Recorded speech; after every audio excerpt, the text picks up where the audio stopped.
if I say their name or not, but they can hear you, so you can ask. Can I say your name? I want to talk about you. I'm done. One time I was volunteering at Planned Parenthood, and they were they were like lecturing me, and they weren't even lecturing me in English, but like the energy, I was like, in what yes, language were they lecturing you? Was it like, what language? Yeah. Oh my goodness, it was so funny, but I got the energy. Okay, so we're also live on YouTube and Facebook, as you can see. Okay, so let's look at the requests. Okay, so we're just looking at waiting for Gallery 101 to pull up. In the meantime, we can celebrate. How are you? Me? Yes. I'm going awful. I had an 8-hour shift today. Yeah. So that was long, but it's okay. We try still. This is gonna be fun. I'm proud of you. When was the last time we did it live? It's been a minute. Was I the last live? I don't know. I'm asking you. What was the last live? I'm almost confident. Oh, was Jude No. No, Jude was not. Was Jeanette? No. I feel like the last live we had was impromptu. I feel like it was me. Okay, let me see where Gallery 101. Playing the receipts. Oh no, I can't see the live history unless we announced it. It feels like it was a year ago. Was Celeste the last person? No, it was Jude. No, it wasn't Jude. It was Jude. It was Jude. I was right. Yeah. Gallery 101 is here. Let's connect. Okay. People on Facebook are saying hi. Hi, people on Facebook. Hello. Hi, Laura. This is so exciting. Okay, we're waiting for J101. Why?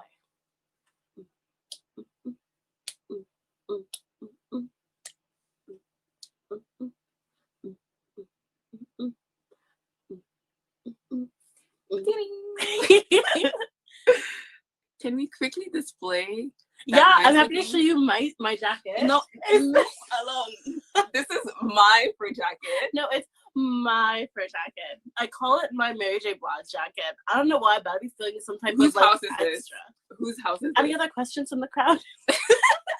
No, this is my jacket. I'll post a picture in the story after so you can see how beautifully I've like loaned it to like Hasina. Moving along, you know. Okay, we're struggling to connect with. Happy to keep entertaining you. What else? Thank you. Yeah, I do have great style. So I actually thrifted it. There we go. It's working. Yay. Wait, we can't see you though. Wow. But we can hear you just fine. There we go. Technology. All right. Hi, Kristina. How are you? Hi, Hasina. How are you? Good. We're good. We're ready. We're excited. Good. Yes. And I'm also loving the fur jacket, just by the way. This is clearly my jacket. Along. So yeah, here we are. It's been a long time coming. Like everything in 2020 feels like extra long. Yeah. But I'm really excited. Let's start by introducing ourselves. Starting by you, Kristina. Okay, hi, I'm Kristina Corey, and I'm one of 2 full-time staff here at Gallery 101, and my pronouns are she and her. Okay. What about you? Who are you? Hello, I am the only. Moving along.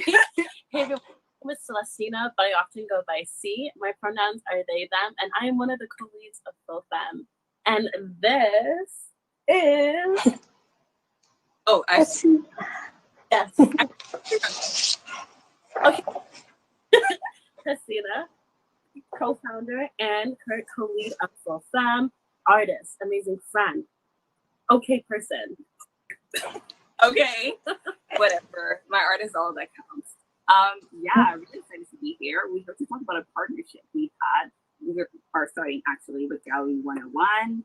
Do you want to tell us more about what Gallery 101 is and maybe a little bit about how it differs from other traditional galleries?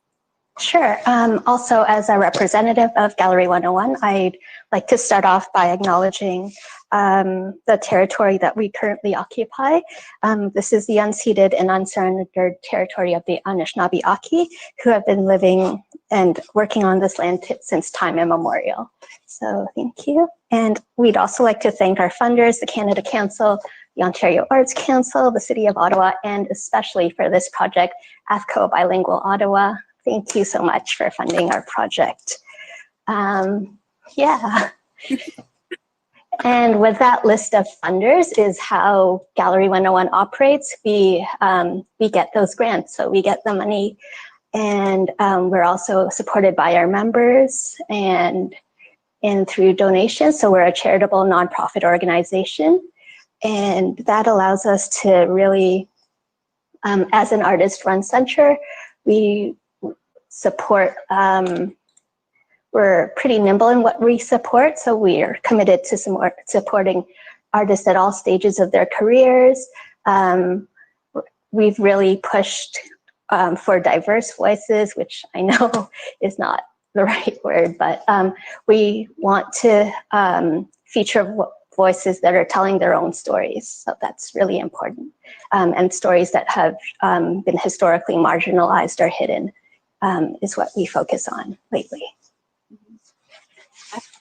Yeah, we are similar aligned. So our together an artistic collective. I'm part of everybody from the top.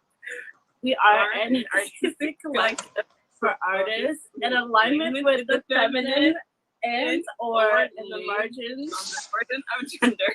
This wasn't rehearsed, can you tell? But also, I think this is a good segment talking about how we've changed what FOFA is a couple of times because it has with the knowledge we have developed, right?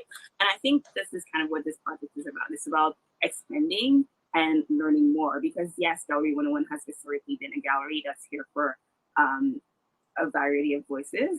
But as we've noticed in the past few months, there has been some voices who've not been as present, right? So that's what we're going to talk about today. We're going to talk about the context in which we met, which was this context of highlighting these voices that have not been there, and also talking on how we can start. And I say start, I do mean start, not just the very beginning. Start on working on bringing these voices together, right? So, how would you start the story of how we met Gallery 101? Woo, child. Well, so I definitely think it was after we put the graphic. We started. What graphic? Let the people know. Let's start from the beginning. Okay. So, how this all started. Lou posted a graphic. Visually, give more context on who Lou is. Yes. Okay. Woo, woo, woo. So Lou, somebody met through social media, and she works for a gallery, and she was doing some research along with other people. So in Toronto, have they started this work in Quebec? Yeah, in Montreal, yeah. Montreal as well. Looking at our galleries. So Lou had posted this to her personal Instagram, and it peaked. I think it caught your eye. And no, I got it from Mylene. Yes, we got it from Mylene, who also reposted this. And then once we saw it, we were like, but also what got me from Mylene is that Mylene wrote like a personalized caption relating her experience to that graphic that was showcasing that like out of 140 artists that were represented by local commercial galleries, only 2 of them were Black. Now the graphic has been revised and we've actually found 4, but that's still not better, right? So when I saw that, I was like, yeah, I don't think that's right. And I also think that because I had seen these same galleries do statements about how they stand with Black lives. So I'm like, you're doing all of this in public, but what are you doing in your own house, right? So, that's why we reposted it. But I think the difference between when we reposted it and when we reposted it is we said it with our chest. We tagged everyone. We said, what's up? We said, I've got a lot of responses. Yeah. Some were positive, some weren't the best, and some didn't even engage with us. But I think out of the conversations we've had, the ones with Gallery 101, like, this is how we met. So we got a DM and we were been in conversation about a possible collaboration, about what we've been noticing, just the ways to address the lack of Black artists. so this is how we were introduced to Gallery 101. They had commented on our post and said, hey, can we private message you? And then this beautiful. But also, I think the first time we got Gallery 101,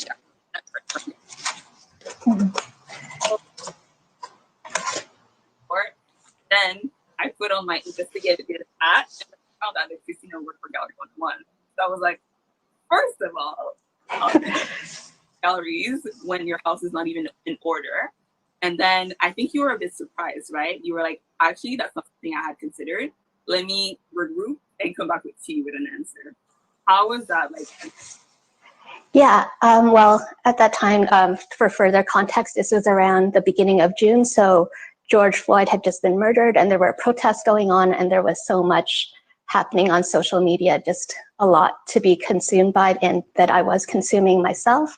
So I was acting with this like urgency to kind of be on the right side of history or whatever, or to like prove that I was a good person. And so I reached out, and out of this urgency that I've learned was not the right way to go. And yeah, there were things that I had to take a step back and consider about how Gallery 101 was operating. And as I was reaching out, it was like just me reaching out through social media as a representative at Gallery 101, but I hadn't really talked about it internally with my team. So it was important that you checked me and that you made me take a step back to really consider how to go about this and to go forward in a good way. At all the galleries we talked to, G101 is different because of the way that you sat with it and said, you know what, let me come the next time I come back. Versus other people, when we had corrected them, very like defensive, very much like, well, I'm a good person. It's like, that's not conversation. That's not what it's about, no. Like, numbers. We said, look, out of all the great Black artists we know in Ottawa, why is there none in your gallery? And then the answer we would got will be like, I'm not racist. I'm a person of color myself. I'm a nice person. And we either like, and there was like an overall feeling of helplessness. Yeah. Yeah. A lot of people were like, well, what do you want me to do? And I'm like, you are the director. Yeah. You're the person in power here. Like, we were talking to these galleries and they wanted us to just solve this problem. It was like, okay, well, you're a Black person and you both do arts, right? So like, can you fix this? And it's like, no, like you have to want to fix this. Like a lot of galleries wanted us to like spoon feed them, and that's not what Hasina and I are here for. Like, it's all about like the self-reflection and the internal work. So again, out of all the galleries that we talked to so far, G101 is actually doing the work. We're not just listening and learning. They be taking notes and showing up and doing the work. And that's what matters. Say? Like in 2020, we're only accepting apologies and change behavior or tasks. That's it. No more listening, praying, hearing, meditating. That's any synonym. It's not helpful. It doesn't actually rectify the problem that's happening. Right? Yeah. But we're talking a lot about galleries right now, but that's valid for any type of organization. We've had like festivals or like any type of cultural institution. The focus was on galleries, right? There was also a CBC article that came out. So people were like, oh my God, look at the galleries. But these same institutions had the same problem. So it's like that inability of seeing how it's the same problem everywhere, right? It's only when it's pointed out that people are like, oh my God, would you look at that? There's no Black people here. But it's been for 20 years, you know? There's a lot of blame shifting. Like, okay, but this person, what about this person? That was something that neither of us had expected. Like when talking to one gallery, they'd be like, okay, but what about them? And we're like, excuse me, like, what do you even say to that? And again, like, not being able to say it's a problem everywhere contributes to that blame shifting. It's not like, oh, this is one collective problem, as Hasina was saying. Yeah.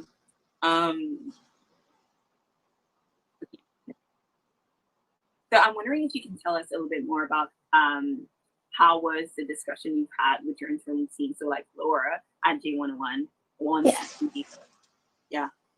Yeah, so here at Gallery 101, it's me and our director curator, Laura Margita, who is a white woman who is the director of the gallery.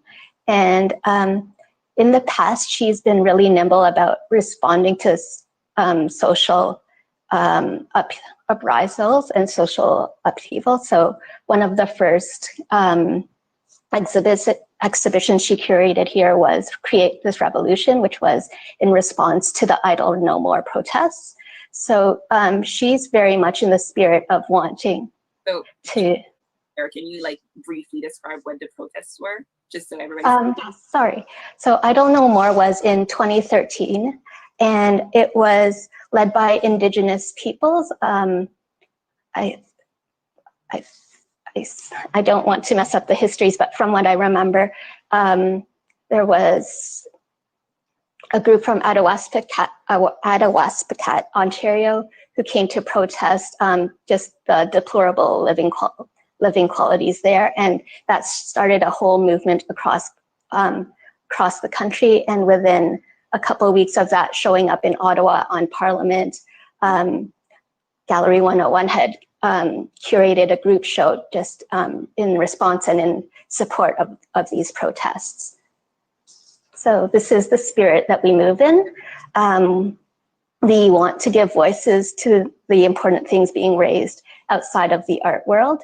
And so when I came to Laura with this, she was very supportive that we do something. And I also want to acknowledge the board who gave their full support to set aside funding for Full Femme so that we could compensate you for consultations while pursuing this grant.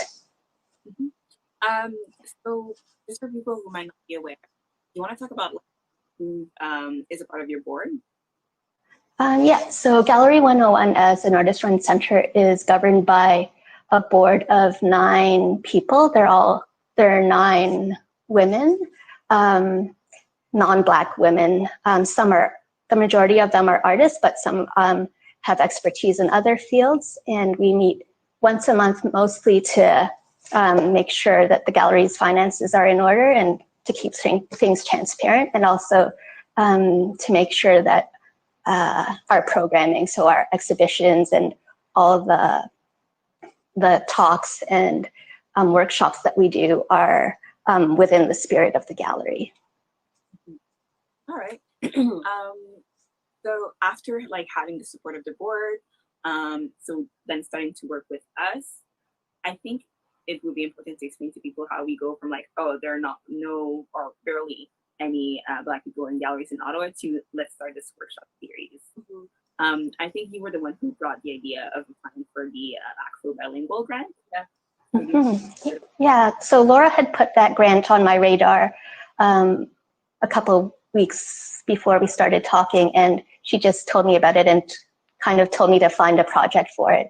And in some of our conversations, apart from Gallery 101, so some of Full Femmes in my conversations, you had brought up that the majority or a lot of Black artists were also Francophone. So that was a barrier that was a barrier from accessing a lot of the Anglophone galleries. So it just clicked to me that this is something that we could pursue together. Yeah, language is something that I think a lot in terms of accessibility. One of the conversations we've had with one of the galleries, they were saying like, well, we just take the best work that is that like we receive, right? Mm-hmm. So if we don't have any Black artists, it's because either they're not applying or when they're applying, the work is not up to par. And I'm like, okay, so how do people apply? And then they were like, well, you have to go through our website. And then you look at the website and it asks for like a resume or for like a bunch of requirements. But if you haven't been to art school or if English is not your first language, it might be hard to access. So that's what I meant when I said language can be a barrier, right? So after that conversation, that gallery did change their website. And just to say it, like, I don't remember the exact phrasing, but they were just saying, oh, you just need to like show your work basically. So it was less rigid and more open to interpretations. People can show like a variety of things, but also more accessible in my opinion. So yeah, so we started working on the grant. At the time, did you think we would for sure get it? I was confident, like, yeah, I was confident. It asked for I think there were 3 goals that we were shooting for within the framework of the grant, which were vitality, so bringing more arts and culture to Ottawa, or Francophone arts and culture, diversity. So in the grant writing process, we noted that there's a diverse, or Black identity covers a diverse range of identities, from newcomers, Afro-Caribbean identities, Afro-Indigenous identities, folks from Africa, international students, and also people whose families have been in Canada from generations. So it could be a very diverse set of people that we're bringing in, and who are gaining more access to creative fields in Ottawa through this project. Honestly, I appreciate your confidence, but for me, I was throwing a shot in the dark. I remember the night we submitted it, you and I were on like a Zoom call. We were just working on the grant, and like it felt very, because like I've done grants for like smaller organizations, or like during school, like I've written. But writing this grant was something different. As I was writing, I was like, is this good? Like, does this make sense? Like, am I translating? Like, is this what you want to hear? It was definitely like a new experience for me, especially because there was a lot writing on it, in my opinion. I was like, the phrase that I use, like, prevents us from getting this grant, or like, what if like my writing's not up to par and that I can't do this? But clearly, that was something that I struggled, because a lot of the things that we were explaining, like the idea that Blackness is not a monolith, is something that's instinctive to me, right? So they even put that in words, like it's just there, right? That was something I really struggled with. I also think that's what highlights about this grant, is that the emphasis on that. And projects like this don't tend to be funded. That's like I didn't think our project was trash. Like, obviously, like, I like this project and I think it's worth being funded, but projects like these don't usually get funded. That's why I was like, are we? Yeah. Maybe they were also feeling a bit of that urgency to be supportive. And also, it's just a good project, guys. It's just a good project. I hope that in future projects like this, or projects centering various Black people, I hope that doesn't have to be, I hope there doesn't have to be civil unrest to draw attention to the needs of Black people and Black artists. I hope that in the future, these things get funded just because they deserve funding. We just deserve funding. Point blank, period. I love it when you have like a little word for the congregation. You don't have any words.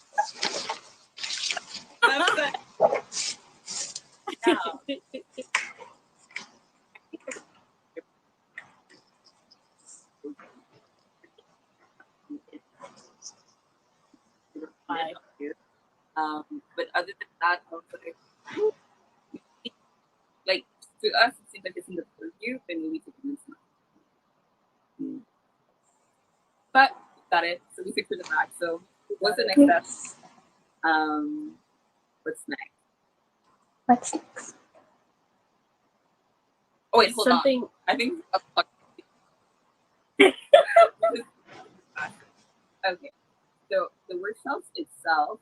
So the idea behind it is to, I think that's something you did also for the indigenous group who were working prior to us. That's like the way you thought. So do you want to explain the main idea of the past? Yeah. So just before COVID happened, our last exhibition at Gallery 101 was called "We Are Not Invisible," and it was about raising awareness about the human trafficking crisis in Ottawa, which majorly targets Indigenous women and Two-Spirit people. And for our call on that project, we worked with 3 Indigenous organizations: Wabano Centre for the Arts, who provided the funding, or Wabano Centre for Aboriginal Health, Tunga Inuit, and Minwashin Lodge. And we had representatives from those organizations come in and help curate, and also pretty much teach us how to work with the folks that were coming into their drop-in so that the call could be accessible. So they created the call in a language that could be understood, and they also helped folks to submit their work. So a lot of folks needed access to supplies, for example, or they just, it wasn't a traditional call where we were asking for CVs and work samples. So we were trying to make it as accessible as possible because we knew some of the folks that we wanted to be hearing from that their stories were very important for this exhibition might not have traditional artistic backgrounds. So it was really about thinking about whose stories we wanted to be exhibiting and highlighting that we learned this model. So yeah, the way you've worked with these artists to help them, you know, like unearth these stories that were like always inside of them. That's what we're trying to do for this series of workshop. We want to be able to like have all these heard, put people connected with other people, whether it's other artists, they can friendship, but also just like they can look up to, or like having stories of success. That's something that I struggle with. Like I'm looking at my peers and everybody's the same age as me. I don't really know a lot of people who are older than me who are doing what I'm doing now at a bigger scale. So it's really hard to like look for a model. And it's really daunting to have to create that model. I was actually just about to say that as we're talking about making spaces more accessible, I feel like thus far in this collaboration, I'm learning a lot from G101, especially like Laura. I was able to spend time with them and like work on a budget. Listen, budgets are a whole other beast, but it was like, do you have a personal budget? So back to what I was saying. Or even like talking about curation of art, or like what goes into creating like a well-curated space, or getting a tour of Gallery 101. When I was a kid, I always wanted to be an art curator, and it was like a dream that I had for a bit, and then I like gave it away because I was like, I don't see myself in these spaces. So even through this like collaboration, it's very nice I'm able to reimagine myself in gallery spaces through like the mentorship. That's part of the project too. I think when we were brainstorming, one of the things that I brought up was my friend Laura. She is an amazing artist. She's from Ivory Coast, and there she's been curating for a few years an expo that is in a position to like traditional expos where like all the walls are white and then like it's art on the wall. Like the way she curates her expo, the art is part of the space. So there are sofas, there are tables, there are drinks, there are snacks. This whole mood, you know. So yeah, I think we're. But in the that makes sense. I also love that we're redefining what. No, we're not redefining. I think that when people enter a gallery, which actually I know, for a lot of Black people, when you enter a gallery, what you see is just like, okay, like this is art, and they think about the work that we've created. And because you don't see yourself, you don't see work like yours, it's like, okay, I don't belong in this space. What I'm really, really excited about for these workshops is to meet like like-minded artists, and not only like reaffirm that like my art is definitely dope and it belongs in spaces, but just to remind myself that like, you know, like we're out here, we're doing stuff, and maybe it's fictional, something you see all the time, but it's still just as valuable and just as like worthy of space and to be seen and stuff like that. So I'm very excited to see what artists we get to meet and what work. Yeah. I feel like I see this all the time, but like allow me to say it one more time.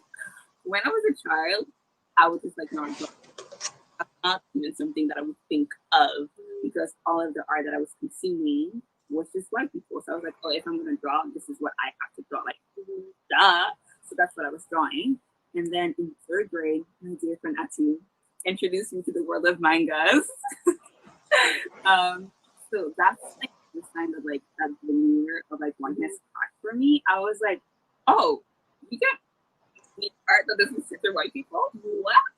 Are you serious? Did you ever have a moment like that, Christina? Very, very recently, like in the last, like I've loved art all my life. I grew up with friends who took me to galleries. I don't know, it was just a thing that was in my life, but it wasn't until 2016. And I went to see a show in Toronto by a group called Hatau. And they're a group of Filipino dancers, and they were backed up by a group of instrumentalists called Datu. And it was the first time I really like fully saw myself, like folks whose bodies that looked like mine, you know, up on stage. And they were taking traditional Filipino dance and mixing it with contemporary dance. And the music was a mashup as well. So it was this like living thing that I could be a part of. And that was so exciting and like so pivotal for the art that I make as well. So it is so important to see folks like us in these spaces. Absolutely. Once again, this idea of creating a whole mood, it was just like, you know, them doing sterile dance moves. It was them responding to, I guess, like the present culture, but also having a conversation with the past and a conversation with the future. All these different to me is what makes art, you know? Yeah. You see someone doing something that validates your identity, who you are, your culture, whatever, and inspires you to do the same, create as well, which is really cool. And more than that, something that questions you, right? You see someone being so free, you just want to be free as well. So I've been art modeling for a few years, and I'll never forget when I was modeling at a college here in Ottawa. After I was done, this person got up and like thanked me for modeling, and I was like, "No problem." I said as I was counting my money, like, "Sure." And then she was like, "You're the first Black model I've ever drawn in my whole entire life. I got a chance to like properly draw a hair texture, like see properly draw Black people, or like, I had to draw curly hair, or I got to draw X, Y, and Z." And I was like, wow, you know what I mean? Pouring their heart out to you, and you, huh? What? Okay, so for context, when I model, sometimes I sleep. That's a whole other story. So like, I woke up from my slumber, and I was like, you know, like, like this person was talking to me, and I didn't. Like at first was like a lot of people say thank you, and I'm like, oh, like of course, because I genuinely enjoy it. But then when I made eye contact with this person, and like I saw that she was speaking from her chest, and I just like really reminded me that like the work that you do is important. Like here I'm thinking art modeling is just like, you know what I mean? That's what it is. I love it. It's so much fun. But like also like I didn't realize how valuable it was to other Black people to see 3 hours you draw your notebook. I didn't know these your notebook could become something this big. All that to say is us being and creating maybe it's like really like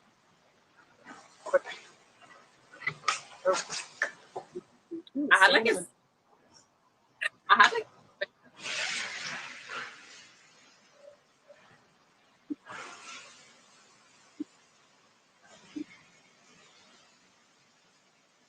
I was like me art. I was like, oh, yeah. Not only can I draw for people, but I have a history in art. Like we've been doing this, right? So and then I got off of stage and it was intermission, and then there was just like a swarm of Black people who came to my stage because I was also like painting, and like I had grown people look me in the eyes and give me that thing. Here I was being like, what? Yeah, that's what it was like.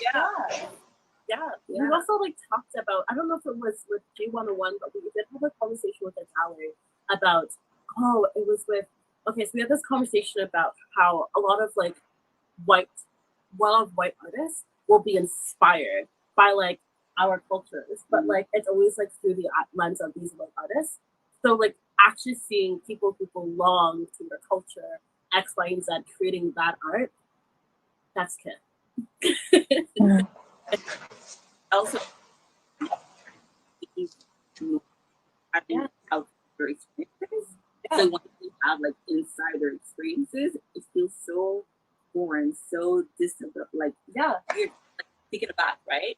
So it's also heightened that emotion. I think that's why people have like such a visceral reaction, like every time they see someone doing. Yeah. So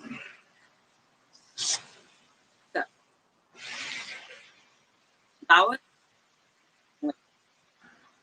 for this relating to my personal life, but I'm also inspired by other things that I've seen other people do, right? One of them being the hashtag museums are not neutral. I saw that during when people were actively calling out museums, because I think often people think that museums are just like, you know, the history, because there's this one single history, one single version of time, right? So that like started a conversation asking people, okay, not what are the artifacts, the stolen artifacts that are also who's curating it? What context are we giving to this story?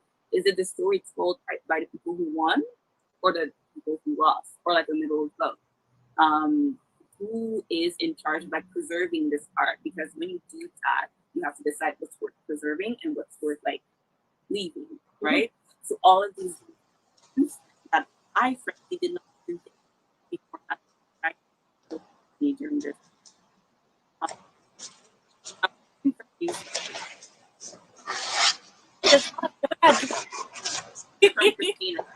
Sorry, your audio's cutting out a little bit. I missed a little.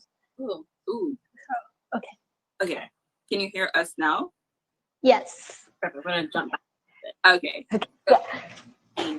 I'm wondering what, besides your personal experience, if you've had inspirations from what you've seen other galleries do or other art institutions do.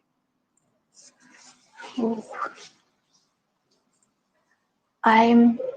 I think I'm still in the stages of watching what people are doing and how people are responding and moving forward, because I think, well, I wrote this down because C wrote it so beautifully in our grant. Hang on just a second. Are you being quoted for this? You are, because it was an awesome thing to say. Just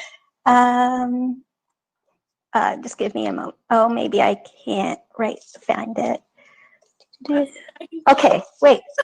All right, so in our grant, which I was very confident about, C wrote that our partnership was a commitment from Gallery 101 to create and continue to hold intentional space for Black artists. So I think what I'm really interested is what people are doing in the long term to make sure that this access is benefiting artists, like, and actually changing the culture for the long term. I'm currently part of a mentorship program, and something I was talking about, my mentor, was about how like I'm super excited that Full Fem in collaboration with G101 and we have this great grant. But then I was like, I hope to God it's sustainable, right? Because again, everything that's happening in the world, it was very easy to like, it wasn't very easy, but like it's easy right now to be like, okay, like this is a Black-led initiative, here's some money. That's very easy to do in the moment, but in the long term, will we have like an event like this in a year from now? Will there be more like events like this, like a few months from now? Like when the world stops watching what is happening to Black people, like will there still be interest and like, I don't know, like seeing our lives matter, but like not even just like matter, thrive, like artistically, etc., etc. Mm-hmm.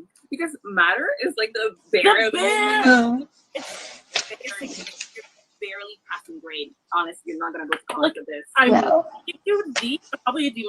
That's where we're at. Yeah. Like I know that a year from now we will be doing this. Absolutely. But my question is, will the so-called ally will be with us? Exactly. Right? So that's why it was important to leave that in this grant, because like while I'm so grateful for the opportunities that Hasina and I have right now, especially working with G101, like we can't, like we're not the answer. We're part of the solution, and this is like the start. But I really hope it's not the end. This is like we're very careful in all. You know, this is the beginning the very of beginning. A solution. I don't ever want it to be like this is the first sentence in the book. Right. Is the book even right? You know what? And the wise words of Natasha Bedingfield. The best is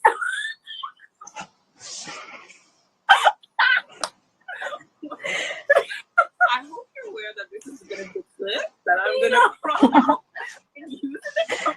Tell me why more people join the live as I was seeing horribly. Whatever. Point blank period is the work needs to be done today, tomorrow, and forever. It has to be done yesterday. The best moment to do this work was yesterday. The second best moment is right now. I mean, the best was better than this, but yeah. So we're writing a beautiful draft now. Metaphorically, for this project. I don't know. Yeah, it's really important to acknowledge that like what's being done right now, it's only the beginning. And again, we're all part of this. We all contribute to doing more work. Like it doesn't stop after we have our workshops. Hello, let's all kiki together. Round 2. Let's do another round of workshops. Let's get together. Let's continue to celebrate Black artists. Yeah. But for now, though, I want to ways that people can support us. Do you have any ideas? Yeah. So if you click the link in our bio, your bio, Sophia. I also like thought of a check. That's the sense. We have a form you can fill out. So we want to make sure that our workshops is catered to you, not about what we think you want. No. Even though we have great ideas, I'm not gonna lie. Yeah, our ideas are lit. We have in this form. But less. However, we want to make sure we're hitting everything. So what you're gonna do is after this live, you're obviously gonna subscribe. You're gonna follow. Go to the link in our bio, click it, and let's get into this Google form. Okay, answer it. Tell us some things you're looking forward to learning. Tell us about your art. Like, what do you do? What would take your art to the next level? What are some things you want to learn? What are some things you want to explore? We want to hear everything. If one of those kids in class were told you're writing too much, I promise you, on this Google form, it is impossible to write. So on the real though, let's get into it. This one time in college, my French teacher was having us write essays every 3 weeks. So the first time I was like, what's the word limit? Because I know myself. I know that if I don't have limits, you're going to hear about it. Yeah. And she's like, oh, no, it's minimum 1K word, but you can put like whatever. Mm-hmm. So I turned in a 4K essay. Let's get into it. Yep. I was dragging one of the characters in that book she made us write. I was like, first of all, that person made bad decisions after bad decisions after bad decisions. I was just sure. But if you can foresee something that could go wrong, let us know on the Google form. Right. So after that, I submitted the project, and the next class after we come in, she looks at me, and I'm like, "Hi, how are you?" And then she's like, "Sit down." So I sit down, and I'm like, "Oh my god!" And then she's like, "So I've been teaching for 10 years, and that's how I knew it was gonna go down." And she's like, "In my 10 years of experience, I have never had someone submit 4.5K words for an essay that was supposed to be 1. What's not clicking?"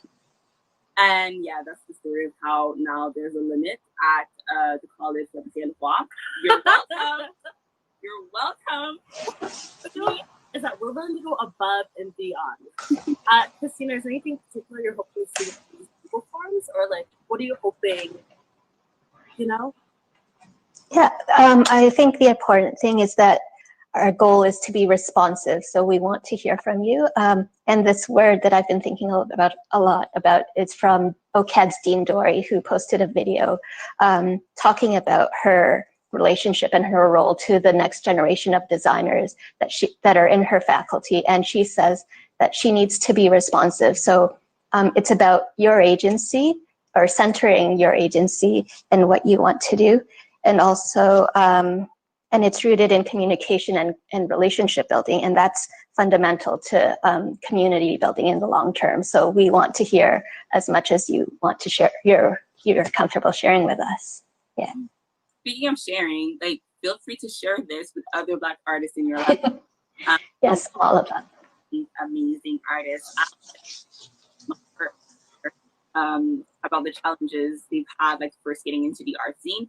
And they were like, at first, I didn't know anybody. But as soon as I clicked one person, there's this whole new world of artists that were open to me because I was seeing things we shared and stuff. So you can be that one person. You can be that bridge for someone else. Why would you not do it? Right? So share.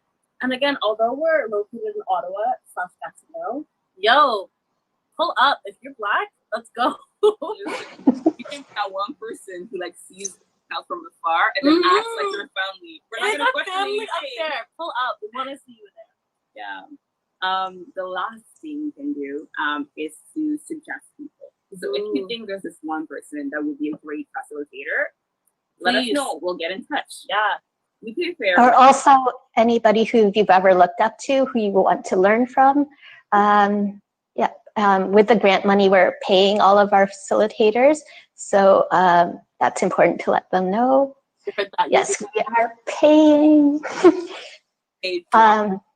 Yeah. This is important. And again, it's important to pay everyone because we acknowledge this. We acknowledge what you're doing is important, and so we're showing you that with our bills. Reference for that, where you can come here with dollar from the bill, 90s. y'all.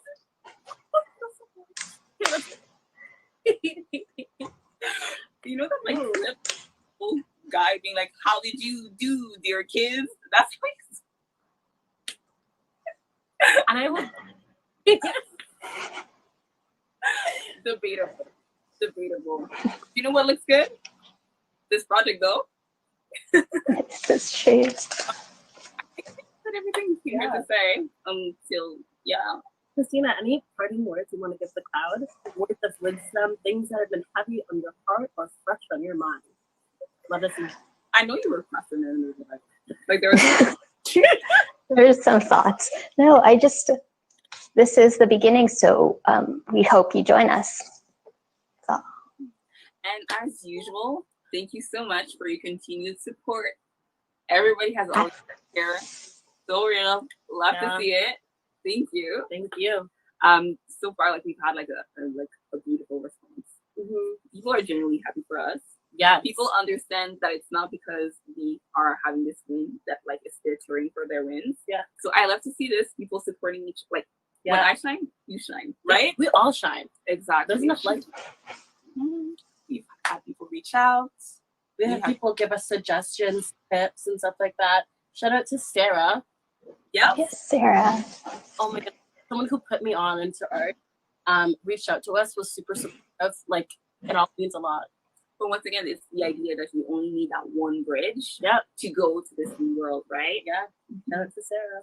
But yeah, so just keep doing you. Everybody's awesome. So, all right. Thank you so much, Kristina, for coming to the after hours. Yes. To do this live. Thank you, Jean. It's not home. Bye. Bye. Bye.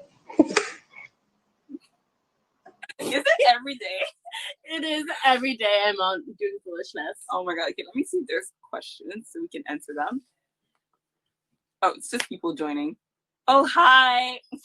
Didn't see you there. Hello. Hi, everybody who said hi. My bad. Yo, does anyone have any questions? We want to get into it. We can talk cookout in terms of, the workshops. Yo, if it was in person, you already know we would bring food. You already know. Oh my god, barbecues. I miss barbecues. I know. Can we speak this into existence? Do you think I can we'll have a cookout. Huh? I want to buy a grill. I want to wear like slides with socks on. Let's go. You know? We art and barbecue, and then we'll be vegan options as well. The full fun cookout. No, honestly, I'm speaking it into existence. We'll have an FF cookout. See you in 2025 when we're allowed to do large gatherings again. That's right. Put in your calendars. It'll be like one of those Facebook events where like you just say you're going, and then 7 years later you're like, what is this event? Who's Literally. Actually, you'll know what it is because we're always gonna stay relevant, yo. We're going worldwide. You want to be an influencer so bad. Yo, AK for a grant, no album out. I think it's your bedtime. Bye, y'all. Bye.